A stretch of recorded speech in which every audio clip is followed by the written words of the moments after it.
Today I want to talk about some of the refreshing experiences I've had in the art world. I have been based in Paris for a while now, and going through galleries, living in the art space of Paris, I have seen some interesting changes occur, and they deal with the material you use to make art, and also with the angst that drives the work.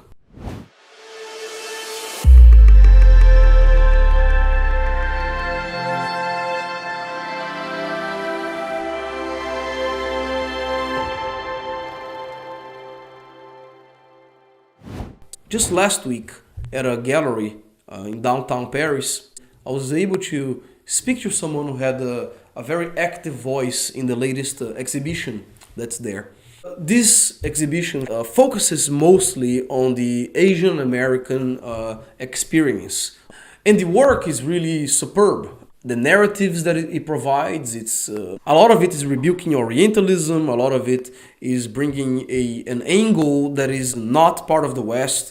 But some of it is quite familiar to the West in a modernist way. And by modernist, I mean before the postmodern era. The fact that the paintings and sculptures made a lot of use of traditional media. Oils, pastels, acrylics, canvas, ceramics, wood for sculpture. It was not at all like what you see in most contemporary art galleries, which is a lot of ephemera material, a lot of work that is quite residual and process-based. These were works that were well studied, and you could tell that the various authors, the makers of these works, had come from various backgrounds, but the media used was quite traditional.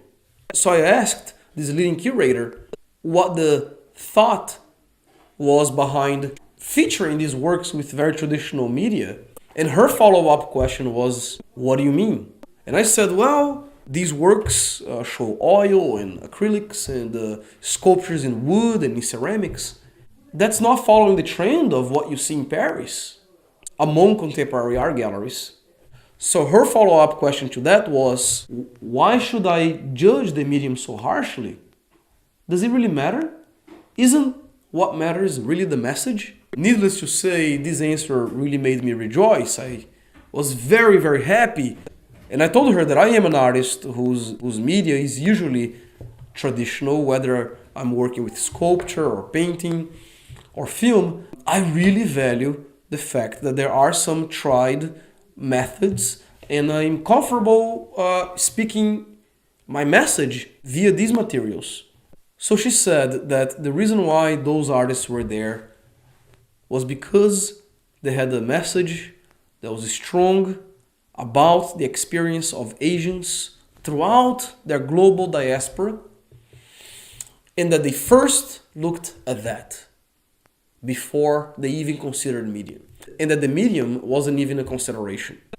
Then we had a conversation about the postmodern idea that the medium is the message, that you cannot divorce the message from the medium, that the medium will dictate the message and the message will dictate the medium. And she said, I simply disagree with that. And I was so happy to hear that. It's refreshing to hear that. So all I have to say is, there is great consideration for the narrative behind the work now, and more of a reliance on meaning, intention, and execution of the work. That is just very good news. Cheers to that.